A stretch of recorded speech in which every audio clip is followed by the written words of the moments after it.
भारत में वो महाराष्ट्र से एक खबर आती है कि बाबा सिद्दीकी इस दुनिया में नहीं रहे।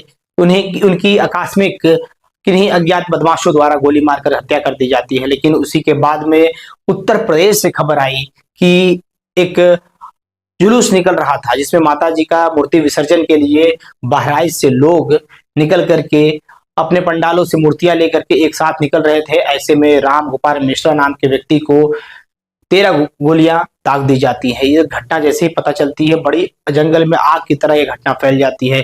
लोग दूर दूर से जानने का प्रयास करते हैं कि ऐसा क्यों, हिंदू रीति रिवाज के अनुसार मनाने जाने वाले त्योहारों पे ही पत्थर क्यों बरसाए जाते हैं, हिंदू रीति रिवाज द्वारा मनाए जाने वाले डीजे गाजे बाजे को क्यों रोका जाता है, क्या ऐसा कारण है, किस लिए ये इतनी ज्यादा अराजकता हमारे हिंदू देवी देवताओं के त्योहारों के अवसर पर ही क्यों होता है। ये तमाम बातें हैं, तमाम सवाल हैं जो हर एक के मन में, जो भारत में रहने वाले हर एक हिंदुओं के मन में है कि क्या हम ऐसा करते हैं। जब किसी एक धर्म विशेष की जब जुलूस निकलता है, जब ताजिया निकलता है, जब मुहर्रम होता है, जब ईद होती है, जब उनके द्वारा नमाज पढ़े जाते हैं, क्या पत्थर बरसाए जाते हैं, क्या हिंदुओं द्वारा इस प्रकार से अराजकता फैलाई जाती है, क्या हिंदू कभी अराजक होते हैं, क्या हिंदू कभी ऐसे नमाज अदा करने वाले लोगों के ऊपर पत्थर बरसाते हैं, क्या पूजा पाठ के इस मामले को लेकर के हिंदू इसको प्रोपेगेंडा बनाते हैं? कभी नहीं। आपने देखा नहीं होगा। पूरे भारत में आप निकाल कर दिखा दीजिए जहां पर किसी एक हिंदू देवी देवता के त्योहार में बड़े शांति से त्योहार मनाया गया हो।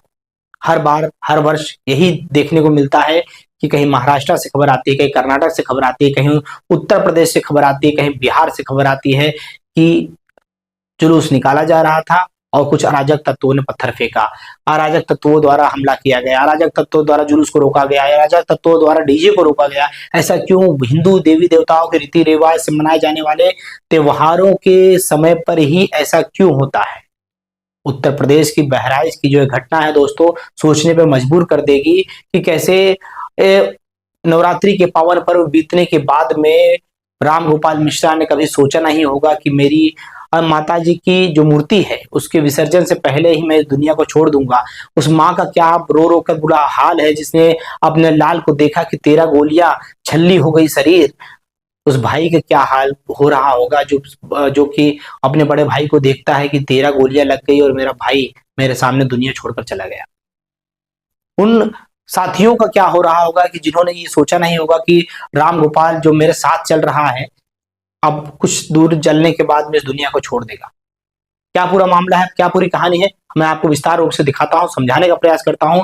आप देख रहे होंगे कि पीछे किस प्रकार से डीजे गाजे बाजे के साथ में जुलूस निकल रहा है। हिंदू रीति रिवाज के अनुसार से पुलिस प्रशासन द्वारा कहा गया, प्रशासन द्वारा ये बताया गया कि आप लोग जुलूस एक साथ निकालिए, मूर्ति विसर्जन के लिए एक साथ ले चलिए ताकि आसानी हो, प्रशासन को व्यवस्थाएं संभालने में आसानी हो। प्रशासन की बातों को मानते हुए वहां की सारी दुर्गा कमेटियों ने, जिन्होंने दुर्गा माता की मूर्ति बिठा रखी थी, सभी लोगों ने बात मान ली।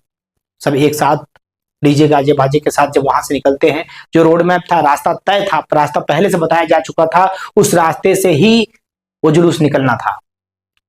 जुलूस जिस रास्ते से निकलने वाला था, कहीं वहां पर कुछ जो अराजक तत्व जिन्हें कहा जा रहा है, ऐसे धर्म के लोग वहां पर निवास कर रहे होते हैं।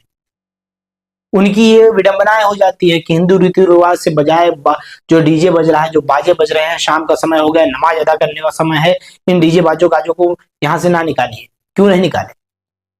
हिंदू रीति रिवाज से चलने वाले तमाम ऐसे पूजन पाठन के कार्यक्रमों को जब पहले से ही सुनिश्चित कर दिया गया था, प्रशासन द्वारा बता दिया गया था, उसके बावजूद आप उसे क्यों रोक रहे हैं? इसी बात को लेकर के राम गोपाल मिश्रा जो हैं, उनके और भी जो साथी हैं, वो धरने पर बैठ जाते हैं। पुलिस प्रशासन से मांग करते हैं कि इनके ऊपर कार्रवाई की जाए। क्यों नहीं है? हमें हमारे उस उचित मार्ग से उचित मार्ग से क्यों नहीं जाने दे रहे हैं, क्यों रोक रहे हैं? प्रशासन आती है, प्रशासन आने के बाद में कहीं ना कहीं कार्रवाई जो है प्रशासन देखती है, पूरे मामले को गर्म, जो वहां का जो पूरा वातावरण जो है गर्म हो चुका होता है। इसे देखने के बाद प्रशासन एकाएक जो निर्णय लेना था प्रशासन लेती है। प्रशासन का कहना होता है कि शांतिपूर्वक तरीके से पहले मूर्ति विसर्जन हो जाए, उसके बाद कार्रवाइयों का सिलसिला शुरू होगा। लेकिन जो हिंदू पक्ष के लोग थे, उनका ये कहना था कि इस प्रकार से हर बार हमारे साथ क्यों होता है। इस आयोजन में जिस प्रकार से हम मूर्ति लेकर जा रहे हैं, इनका रोकने का क्या उद्देश्य हो सकता है। लेकिन ये सारी चीजें चल रही होती है, इसी बीच में देखा जाता है कि कहीं से पत्थर आना शुरू हो जाता है और कहीं से कांच के बोतलें फेंकना शुरू कर देते हैं। तो इसी प्रकार से जब हुड़दंग मच जाता है, ऐसे में पुलिस प्रशासन द्वारा वहां पे हल्का बल प्रयोग भी किया जाता है, भीड़ को तितर बितर किया जाता है। इसी बीच में अचानक से पीछे से कॉलर पकड़ते हैं कुछ लोग राम गोपाल मिश्रा का, और ले जा करके घर के अंदर बंद कर देते हैं। बड़ी बेरहमी तरीके से मारते हैं। 13 गोलियां दागी जाती हैं, जैसा कि रिपोर्ट्स के अनुसार है। शरीर के अंदर जो घाव देखे जा रहे हैं उसमें बताया जा रहा है कि 13 गोलियां दागी जाती है। बाहर आवाज आती है धाए धाए। इसे सुनने के बाद में जो राम गोपाल के जो दोस्त मित्र होते हैं, जो पंडाल की समितियां होती हैं, उनमें बौखलाहट मच जाती है कि ऐसा क्या हुआ। तभी थोड़ी देर बाद में देखा जाता है कि राम गोपाल मिश्रा की जो बॉडी है वो बाहर मिली है, फेंकी मिली है। उसे देखने के बाद में लोगों की आंखें नम हो जाती है और लोग रोने लग जाते हैं। इसी बीच में कहीं ना कहीं अब अराजकता जो है वो फैलना शुरू हो जाती है। पुलिस प्रशासन मुस्तैदी से उसे संभालने का प्रयास करता है। पुलिस प्रशासन को सैल्यूट भी करना चाहिए। जिस प्रकार से उत्तर प्रदेश की पुलिस बड़ी मुस्तैद रहती है, पुलिस प्रशासन ने व्यवस्था संभाली और भीड़ को नियंत्रण कर लिया, बड़ा दंगा होने से रोक दिया। क्या यही एक उद्देश्य था जिसे प्रशासन ने कहीं ना कहीं स्थानाबूद कर दिया, उन मंसूबों को कामयाब नहीं होने दिया जो मंसूबे लोगों ने बना रखे थे। लेकिन मंसूबों का क्या, उस गरीब परिवार का क्या, उस मिश्रा जी के परिवार का क्या, जो माता रो रही हैं अपने बच्चे का 13 गोलियां जो शरीर के अंदर देखने के बाद में आंखों से जो आंसू आ रहे हैं, उसे अब कौन रोकेगा, उसे कौन पोछेगा। परिवार का जो छोटा भाई है वो अपने बड़े भाई की जो लाश को देखता है, शव को देखता है, उसके बाद में उसकी आंखें जो है वो नम हो जाती हैं। आंखें से जो वो आंसू बहते हैं उसे कौन रोकेगा। परिवार ने कभी ऐसा सोचा नहीं होगा कि माताजी की मूर्ति विसर्जन से पहले ही राम गोपाल इस दुनिया को छोड़ जाएंगे, राम गोपाल इस दुनिया को छोड़ चले। लेकिन कहीं ना कहीं बातें जो है पिछले दिनों से जब ये बातें निकल के आ रही थी, तो कहीं ना कहीं सवाल जो है वो प्रशासन के ऊपर भी उठता है। और ऐसे में उत्तर प्रदेश के बहराइच की जो घटना है बड़ा ही निंदनीय है, जिसे देखने के बाद में कहीं ना कहीं फिर से ये बातें निकल कर आती है कि आखिर क्यों हिंदू रीति रिवाज के अनुसार मनाए जाने वाले त्योहारों के ऊपर ही ऐसा हर बार क्यों होता है। क्या हिंदू हर बार ये चीज सहते रहेंगे और हर बार इसे अराजक तत्वों का नाम दे करके टालते रहेंगे प्रशासन के लोग। इस पे उचित कार्रवाई होनी चाहिए। योगी सरकार को लेकर, इस मामले को लेकर योगी सरकार बड़ी सख्त है और इस पे बड़ी गंभीर कार्रवाई भी होगी, ऐसा हमें आशा है। लेकिन कहीं ना कहीं इस प्रकार की कृत्य होना ये अपने आप में बड़ा ही गंभीर विषय है। क्या कभी ताजिए पे, क्या कभी जिस प्रकार से मुहर्रम के जो पर्व होते हैं, क्या उसमें पत्थर बरसाए जाते हैं? क्या हिंदुओं द्वारा इस प्रकार से अराजकता फैलाई जाती है? क्या उनके धार्मिक आयोजनों के अंदर क्या जो अनुष्ठान वो कर रहे होते हैं, क्या उसके अंदर हिंदुओं द्वारा इस प्रकार से तोड़फोड़ की जाती है? क्या उनको, उनके डीजे को, उनके बाजे गाजे को रोका जाता है? क्या उनके जो प्रार्थना करने वाले स्थान है उस पर हिंदुओं द्वारा रोका जाता है? क्या नहीं।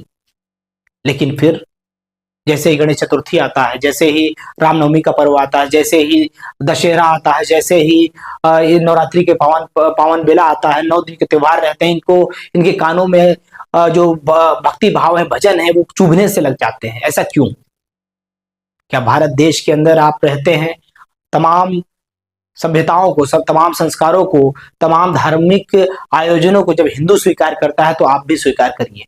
आपके अंदर भी सहनशीलता होनी चाहिए उसे स्वीकार करने की। आपके अंदर भी मानवता होनी चाहिए कि जब कोई व्यक्ति अपना अनुष्ठान कर रहा है, अपने धार्मिक आयोजनों को लेकर के आगे बढ़ रहा है, तो हमें उसे और भी ज्यादा प्रोत्साहित करना चाहिए, हमें उसमें भाग लेना चाहिए, ना कि हमें उसमें अब बाधा उत्पन्न करनी चाहिए। सरकार इस पर विशेष ध्यान दे और हमें आशा है कि आगे आने वाले समय पर इस प्रकार की घटनाएं नहीं होंगी। प्रशासन की मुस्तैदी कहीं ना कहीं इस घटना को जो बड़ा हो सकता था उसे रोका है। तो ऐसे में प्रशासन को भी बड़ी प्रशंसा करनी पड़ेगी। बहराइच जो प्रशासन है, चाहे एसडीएम साहब हो, चाहे डीएम साहब हो, चाहे वहां की पुलिस कप्तान हो, लेकिन मुख्यमंत्री योगी आदित्यनाथ जी का इस पे ट्वीट भी आ जाता है, उस पर कड़ा एक्शन भी लेंगे, जहां तक हमें पूरी उम्मीद है। फिर मिलते हैं साथियों किसी नेक्स्ट वीडियो में। राम गोपाल मिश्रा के जो परिवार हैं वो आशा लगाए बैठे हैं मुख्यमंत्री जी के ऊपर, इस पे न्याय मिले और अपराधियों के ऊपर कड़ी से कड़ी कार्रवाई हो। मिलते हैं फिर किसी नेक्स्ट वीडियो में। जय हिंद, जय भारत।